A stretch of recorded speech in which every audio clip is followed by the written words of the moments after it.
BSN ditugaskan untuk membuat standar, membuat SNI. Oke. Ya.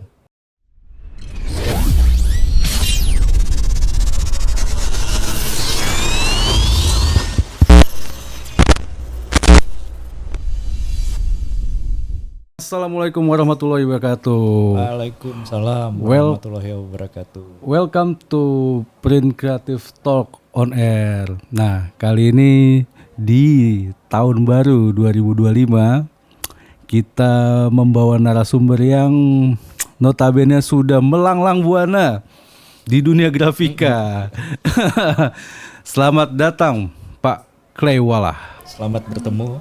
Nah, biasanya saya dengan beliau itu ada event di mana ya semacam kayak di acara GPPE kita selalu membagikan ilmu pada teman-teman yang sifatnya butuh pengetahuan tentang ya kemasan dan berbagai macam hal yang berhubungan dengan kemasan yang sifatnya ya apa ya Pak Clay juga salah satunya nih.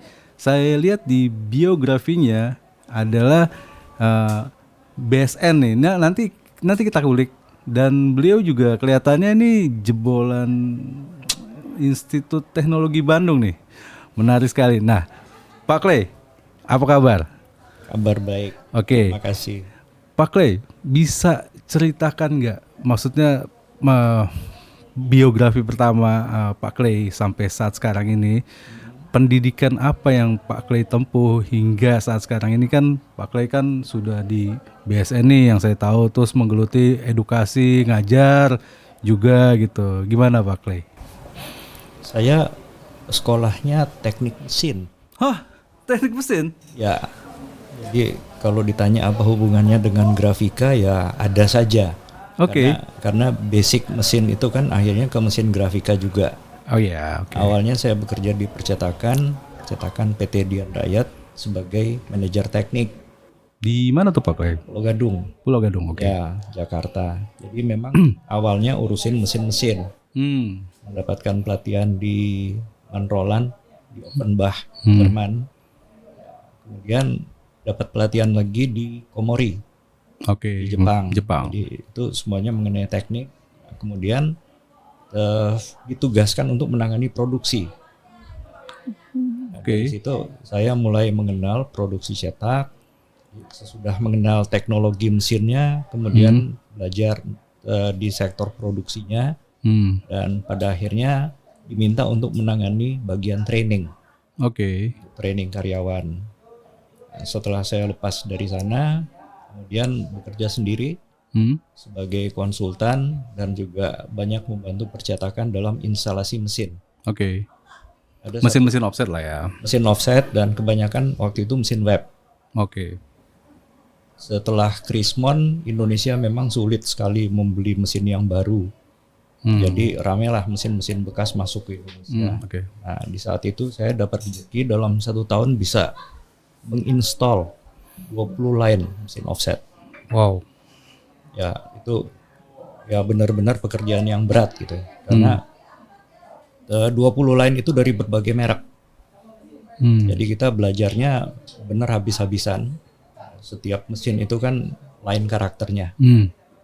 Ya untunglah banyak teman-teman yang membantu, terutama di bidang listrik dan elektroniknya. Itu yang paling ruwet. Ya, setelah itu kami dapat kesempatan untuk mengikuti pendidikan menjadi auditor dari ISO 12647-2. Itu namanya UCE training di Bangkok. Sepulang dari sana, saya dengan kami berempat itu membentuk Asosiasi Teknik Grafika dan Media Indonesia. Gak lama kemudian oleh BSN kami ditarik untuk mewakili Indonesia. Nah, itulah yang tadi yang namanya National Mirror Committee. Jadi di ISO Technical Committee 130 itu ada beberapa working group. Nah, working group itu ada cerminannya di Indonesia, mirror committee-nya di Indonesia. Jadi function BSN itu yang utamanya apa? BSN ditugaskan untuk membuat standar. membuat SNI. Oke. Ya. Di dalam proses membuat SNI ya seringkali kami perlu juga koneksi dengan internasional karena paling bagus kan standar itu kalau memang diakui secara internasional. Oke. Nah, khusus di teknologi grafika memang masih ada kendala karena pendidikan grafika di Indonesia itu kan masih belum terlalu bagus. Yeah. Jadi kami terpaksa mengacu kepada luar negeri. Untungnya di dalam Technical Committee 130 di ISO itu kami bertemu dengan banyak teman-teman dari misalnya dari Fogra Jerman, dari Ugra Swiss, kemudian yang dari Amerika itu dari lembaga-lembaga pendidikan, kemudian dari sektor bisnis yang memang sudah maju, yang punya kemampuan riset. Mereka inilah yang kemudian membagikan ilmunya. Nah, ilmu yang kami dapat di sana kemudian dibawa ke Indonesia dan di Indonesia dibentuklah yang namanya Komite Teknis 3701. Oke. Itu untuk teknologi grafika. Kami mulai membuat standar-standar untuk teknologi grafika dengan mengadopsi ISO yang ada. Sekarang saya tidak ingat persis jumlahnya berapa, tapi rasanya sih ada 35 SNI bidang grafika yang sudah dibuat. Ya, barangkali itu dulu sementara. Bahkan kalau ada pertanyaan barangkali. Enggak, saya BSN dengan BNSP itu berbeda ya Pak Clay ya? BNSP itu Badan Nasional Sertifikasi Profesi. Oke. Jadi untuk orang. Oke. Ya itu sih pertanyaan. Nah, itu berarti mencakup si BSN ini nasional dengan berbagai macam ibaratnya ya varian produk segala macam itu ya yang bisa di. Ya. BSN kita itu sekarang punya kalau nggak salah ada 161 komite teknis. Ada komite teknis yang misalnya mengurusi perikanan, itu sekretariatnya barangkali ada di Kementerian DKP Kelautan dan Perikanan, kemudian banyak sekretariat yang ada di Kementerian Perindustrian. Misalnya yang untuk kertas itu komite teknis 8501. Itu adanya di Kementerian Perindustrian. Nah, yang lain-lain ada dan dalam beberapa hal Indonesia cukup maju ya. Salah satunya mengenai penanggulangan bencana. Itu ISO yang dipakai dunia itu dibuat oleh Indonesia. Ya dulu sempat saya dengar juga ISO untuk mie instan itu dibuatnya di Indonesia. Jadi ada lah beberapa hal yang Indonesia juga bisa berbicara di level internasional. Sayangnya untuk grafika jauh. Kenapa Pak Clay? Apa yang menjadi kendala itu? Maksudnya kenapa? Sekolah grafika di Indonesia itu selain sekolah vokasi yang di level S1 itu sebenarnya tidak murni grafika ya. Misalnya ada yang dari teknik industri kemudian dikonsentrasikan ke teknik grafika. Oke. Dan kemudian dari teknik grafika ini sedikit bercabang ke arah teknik pengemasan. Oke. Nah, ini yang sekarang laku. Dan sayang juga saya dengar ada cerita bahwa ternyata nomenklatur teknik grafika itu di Kementerian Pendidikan kita sudah tidak ada. Sayang sekali. Ya, jadi artinya pendidikan teknik grafika memang dianggap tidak ada. Adanya barangkali dari desain grafis atau dari teknik yang kemudian menjalar ke teknik pengemasan, yang lalu di situ ada ilmu teknik grafikanya. Sebetulnya kalau kita flashback ke belakang, grafika itu sangat maksudnya waktu kita zaman kemerdekaan untuk menyebarkan informasi, mesin-mesin percetakan itu mulai menjamur ya Pak Clay ya. Maksudnya salah satu yang membantu juga gitu menyebarkan informasi. Ya. Sayang sekali bila tidak ada pelajaran yang ibaratnya tidak diakui tentang teknik grafika. Bahkan saat sekarang ini kan sudah zamannya era digital Pak Clay. Ya. Nah itu harusnya menjadi concern untuk pemangku kebijakan atau regulator gitu Pak Clay.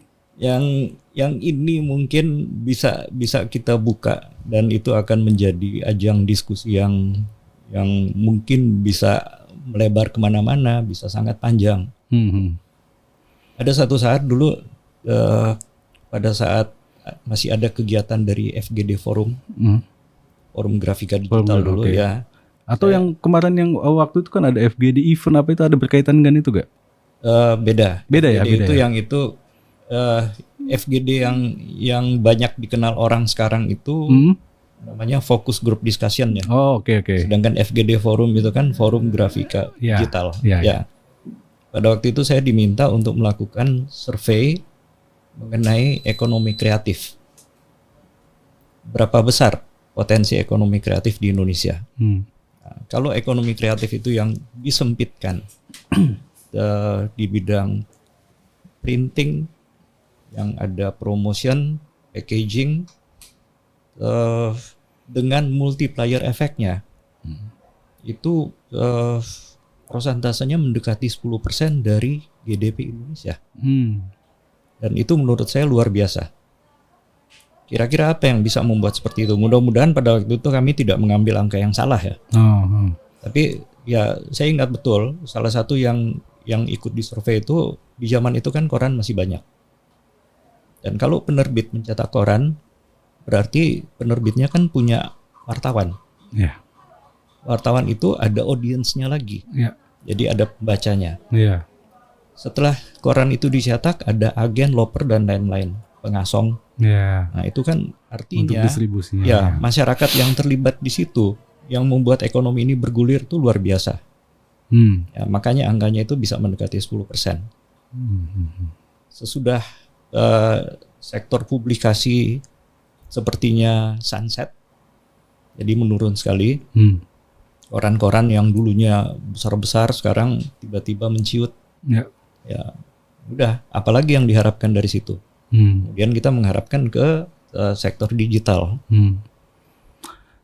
Tapi gimana Pak Clay? Menurut Pak Clay ini, apakah percetakan itu akan menurun dengan adanya era digital, PDF segala macam, daya cetak seperti majalah segala macam, atau tetap? Atau bagaimana? Cetak publikasi majalah dan koran itu sudah pasti hampir habis. Tapi kan sebagian orang yang umurnya 40 ke atas, dia demen fisiknya Pak. Ada. Yang secara mungkin bisa dilihat, bisa ditaruh atau apa gitu, nggak selalu digital. Ya benar. Yang itu masih ada, tetapi prosentasenya amat sangat kecil. Oke. Ya, dari survei asal-asalan yang saya lakukan itu barangkali angkanya tidak mencapai 10% lagi. Tidak mencapai 10% dari zaman dulu. Ya, kalau ada satu sektor industri yang penyusutannya melampaui 90%, ya itu kita katakan sunset kan. Ya. Ada sedikit berita baik. Baru-baru ada berita bahwa Swedia yang mulai dari belasan tahun yang lalu sudah menganggap bahwa buku cetak itu fungsinya sangat kecil. Kemudian mereka perbanyak di sektor digitalnya. Jadi anak-anak sekolah itu belajarnya pakai gadget, pakai komputer gitu. Ya. Baru-baru ini pemerintah sudah memutuskan kelihatannya harus kembali mencetak buku. Oh gitu, berarti ada kabar baik ya. Dan itu berita yang menyenangkan untuk teman-teman kita di PPGI. Dan orang-orang PPGI itu pada saat ketemu mereka seringkali mengucapkan kalimat yang sama bahwa manusia itu sejak lahir sampai matinya tetap butuh cetakan. Ya. Jadi ini yang membuat optimisme di kalangan komunitas grafika. Ya. Kalau yang lain di sektor packaging ya pastilah itu naiknya masih bagus gitu. Dan untuk Asia Pasifik itu termasuk yang berkembangnya agak jauh di atas perkembangan yang terjadi di Amerika dan Eropa. Oh iya, Pak Clay, ini saya juga kan dengar isu nih di UIN Makassar tentang percetakan. Nah, ini menjadi rumor yang hangat sih. Artinya mereka taunya di dalam kampus itu ya layaknya normally aja untuk percetakan keperluan kampusnya. Ternyata Pak Clay, itu dia menghasilkan sampai 700T Pak. Nah, ini siapa yang harus disalahkan? Pihak kampus, terus juga regulator pemerintah, atau kan kita kan ada printer tuh setiap dilarang cetak uang palsu segala macam. Fungsinya apa itu? Kalau misalnya nggak ada kebijakan yang ibaratnya betul-betul bisa ada gitu regulasinya. Kalau menurut Pak Clay ini gimana nih, kesalahannya siapa nih? Saya nggak berani mengatakan siapa yang salah karena nggak tahu persoalan itu ada di mana sebenarnya. Tetapi langsung yang ada di kepala, waduh kreatif juga ya orangnya. Ya paling nggak kita memberikan penghargaan di sisi yang itu ya. Ya walaupun itu nakal memang ya, yang namanya orang kreatif memang banyak yang nakal ya. Kalau yang ini agak keterlaluan barangkali kalau bikin. Itu kan ada beberapa tahap security ya Pak Clay yang saya tahu tentang uang itu ya. Benar. Sampai benangnya sampai security UV-nya gitu. Dan tanda airnya juga. Tanda airnya dan itu bisa dimasukkan ke store tunai Pak, dan itu valid, diibaratkan bisa asli. Itu keren banget. Hebat. Artinya kita punya orang pintar di situ. Ya.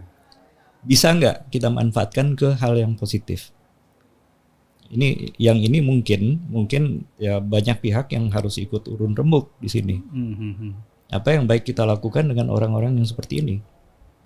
Saya ingat dulu pada saat anak saya masih di SD SMP. Pada waktu itu keluarlah undang-undang mengenai bagaimana menangani anak-anak gifted. Oke. Saya sempat ngobrol dengan konsultan yang menangani waktu itu namanya kelas akselerasi ya. Jadi anak-anak yang gifted itu maunya diterima dan dibuatkan program yang khusus untuk mereka. Karena kalau mereka diikutkan di kelas yang biasa, itu cepat bosan, sehingga oleh guru dikatakan itu anak nakal. Ya karena dalam kebosanan itu dia akan melakukan beberapa hal yang barangkali tidak sesuai dengan dalam tanda kutip norma yang dikenal oleh guru. Jadi ya pemerintah tiba-tiba menyadari itu bahwa anak-anak Indonesia yang gifted itu konon ada di angka 2,5%. Coba bayangkan waktu itu saya ngambil angka yang SD saja itu ada 47 juta kalau nggak salah. Kalau kita ambil angka 40 juta saja, 2,5% itu berarti ada 1 juta anak Indonesia yang gifted. 1 juta Pak. Oke. Pak Iben mau mendidik mereka berapa lama sampai mereka bisa menghasilkan sesuatu? Ya kita berikan waktu. Misalnya kalau dari SD sampai ke perguruan tinggi itu anggaplah 10 tahun. Oke. Ya, artinya mulai dari tahun itu sampai 10 tahun kemudian kita akan punya 1 juta anak jenius Indonesia. Indonesia jadi apa kalau mereka bisa dimanfaatkan dengan baik? Nah, Pak konsultan itu mengatakan bahwa di beberapa negara ini yang tidak dimanfaatkan dengan baik atau tidak diberikan saluran yang baik sehingga mereka menjadi teroris. Terus ada satu bapak yang kemudian nyeletuk, iya benar, saya dengar katanya yang Al-Qaeda itu pintar-pintar. ya benar. Ya termasuk yang di Makassar itu. Ya itu pasti anak-anak pintar yang lakukan. Ya, kita tinggal berikanlah mereka satu arena yang mereka bisa bermain dengan benar, mengikuti etika permainan yang benar, maka insya Allah Indonesia akan jauh lebih baik. Ya, itu sih tanggapan Pak Clay ya. Cuman ini kan luar biasa sih Pak. Bisa menghasilkan sampai 700T gitu kan. Terus juga mesin cetaknya tuh mesin cetak Cina Pak Clay yang harganya katanya 600 sampai 700 juta aja gitu loh.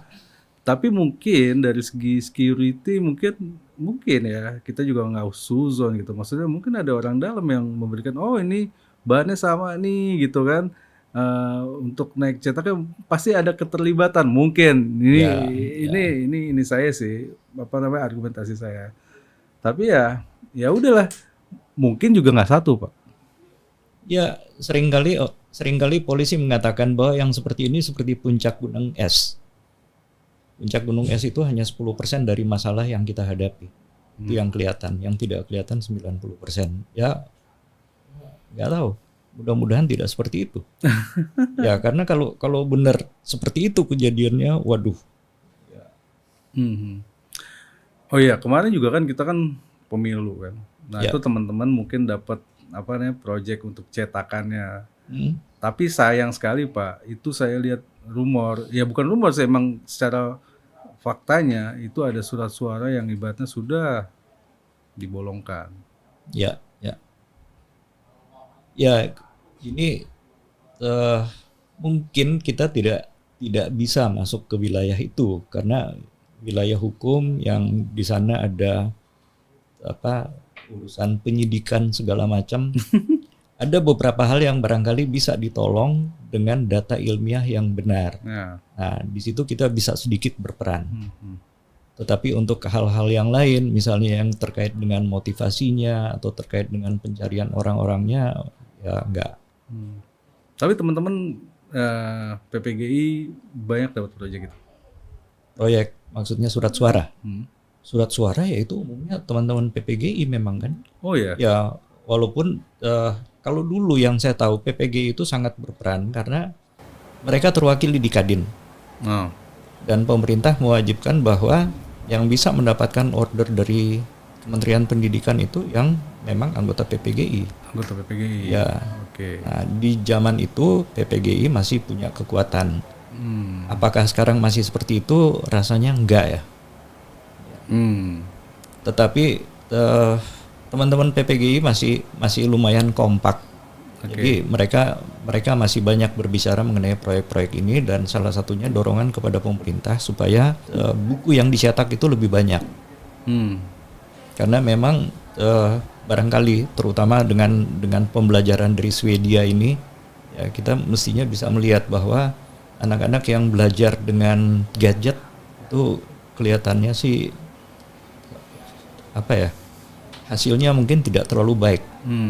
Kalau saya mengamati di kalangan mahasiswa yang kebanyakan mengandalkan PC atau gadget untuk belajar itu sepertinya tidak mampu membaca buku teks yang panjang. Jadi mereka hanya ingin menyelesaikan yang satu halaman saja gitu. Iya. Ya, kalau untuk level keilmuan ya pasti itu nggak baik ya. Iya. Ya. Tadi Pak Clay juga bilang kan, ini tentang artificial intelligence. Ya. Ini marak di tahun 2025. Nah, apa pendapat Pak Clay tentang pembelajaran juga pasti ada ke situ, soalnya juga ada beberapa case di luar, di negara mana saya lupa, itu mahasiswanya membuat tesis atau itu pakai chat GPT, sehingga si dosen itu dia membuat program antitesisnya si chat GPT. Wah, kamu bikin ini, coba kamu bikin ulang. Tapi kadang kebanyakan lolos, Pak. Nah, itu menurut Pak Clay gimana tentang teknologi AI saat sekarang ini? Saya merasa kita sangat terbantu dengan hadirnya AI. Karena proses pembelajaran dalam banyak hal itu menjadi lebih mudah. Oke. Misalnya sekarang saya ingin menyusun sesuatu gitu, mau mengerjakan sesuatu atau mau mengadakan penelitian. Saya bisa tanya ke AI. Sebagian data bisa kita dapatkan dari situ. Pak Clay pakai apa? ChatGPT?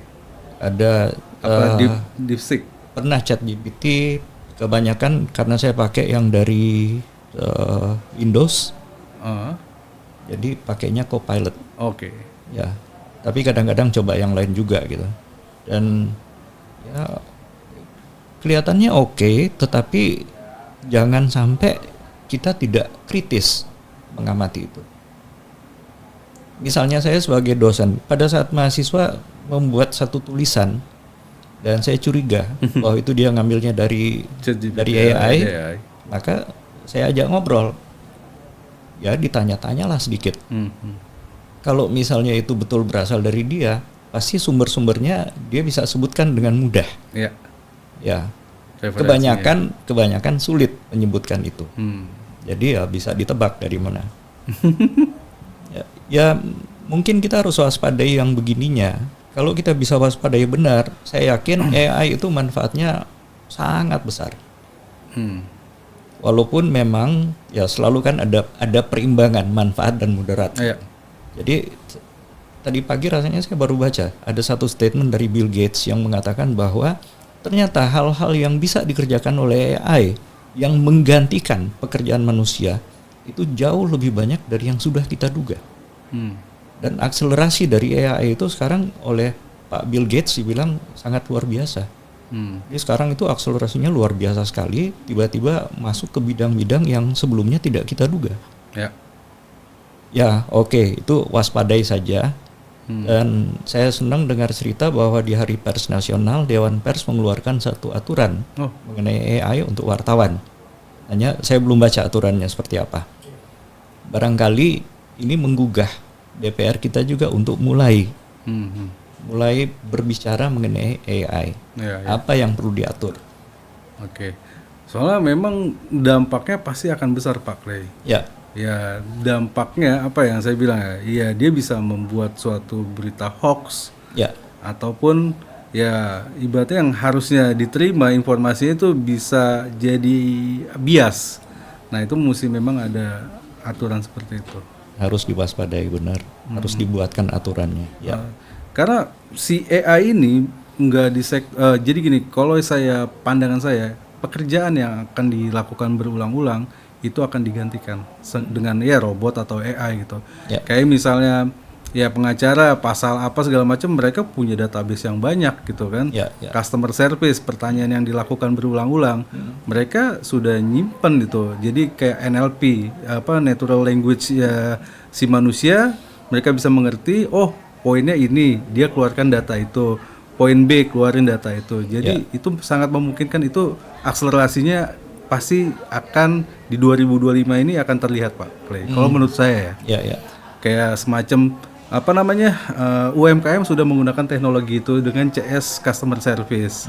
Kayak mereka tanya dong ukurannya, udah keluar datanya, harganya segala macam. Bahkan terbaru itu saya ngelihat orang jual beli valuta asing itu yang ngelayanin bukan orang, Pak.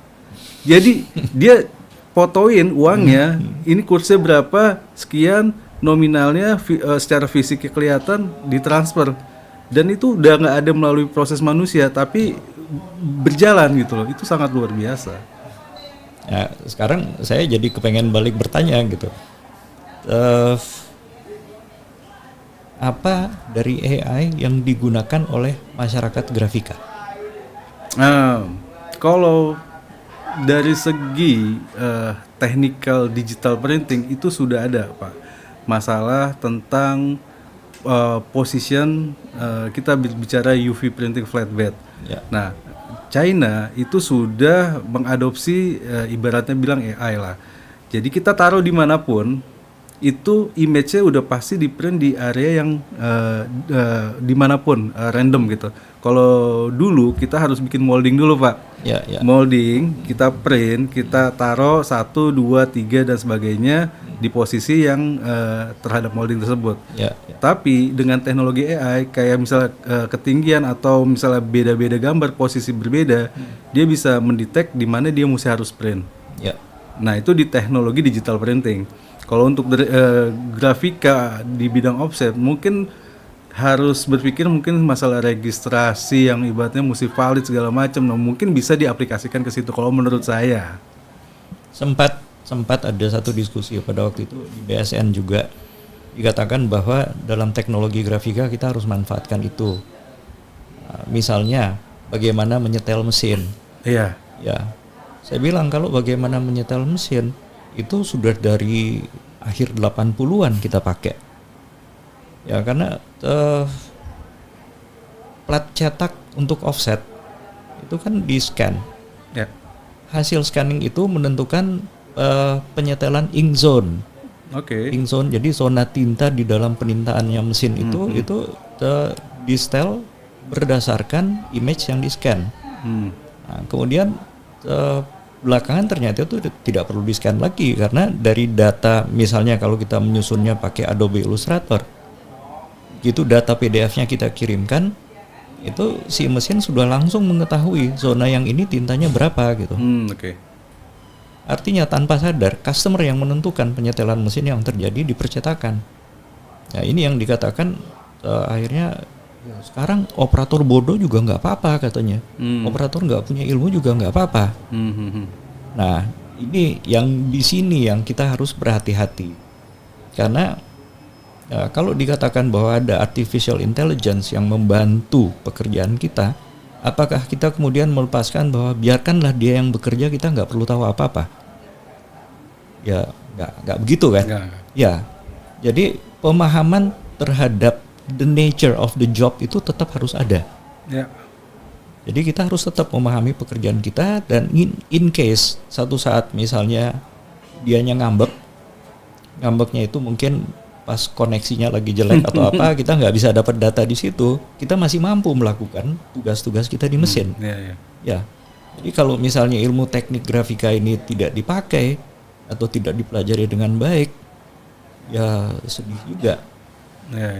Contoh yang paling gampang, pada waktu membuat desain dari folding karton, dus, saya minta mahasiswa membuat desain dari dus untuk obat misalnya. Saya tanya, bisa Pak? Sudah dipelajari? Sudah. Oke, silakan buat gambarnya. Tapi saya mau tanya, kalau bagian sininya itu garis dari die cuttingnya itu berapa mili? Nggak tahu. Lah, kalau nggak tahu, terus gimana caranya kamu bisa mendesain? Kira-kira. Nah, di sini ini sudah kita tahu bahwa itu salah kan? Karena pakai kira-kira, artinya ilmunya tidak ada, dia hanya melihat itu secara fisik, kemudian dia contek. Jadi kira-kira sekian mili, ya udah dibikin. Ada satu teman yang kemudian menanggapi, dia bilang, Pak, yang itu kan nggak perlu lagi. Kita tinggal serahkan ke softwarenya, maka software yang akan membuat desain, software yang akan membuat desain dus itu. Ya, oke. Kalau gitu berarti mahasiswanya nggak usah sekolah lagi belajar bikin dus, semuanya kita serahkan pada software gitu. Ya. Kalau tahun depan misalnya si pembuat software itu kemudian memutuskan tidak mau menjual software itu ke Indonesia, apa yang terjadi? Ya, ini untuk sama-sama kita coba menghayati kira-kira proses belajar yang harus kita jalankan itu yang seperti apa. Kalau pandangan saya sih sebetulnya teknologi sifatnya membantu ya Pak ya. Ya. Nah, brainware atau pengguna itu harus berdasarkan daya imajinasi atau kreativitasnya dia gitu loh. Ya. Teknologi just a tools. Ya. Itu yang harusnya bukannya diserahkan semuanya dengan teknologi, tidak. Tapi daya pikir manusia yang harus menciptakan suatu hasil output yang oke. Ya. Harusnya gitu. Mungkin kalau orang software itu yang kritis ya, itu bekerjanya lebih benar. Saya ingat cerita tentang lahirnya Linux. Pak Linus Torvald pada waktu itu masih mahasiswa, dan beliau menganggap bahwa selama ini operating system yang ada itu kurang bagus. Itu starting pointnya dia. Dia punya satu pikiran bahwa yang ideal operating system itu mestinya seperti ini. Kemudian beliau mulai menyusun. Nah, di Indonesia adakah yang seperti ini?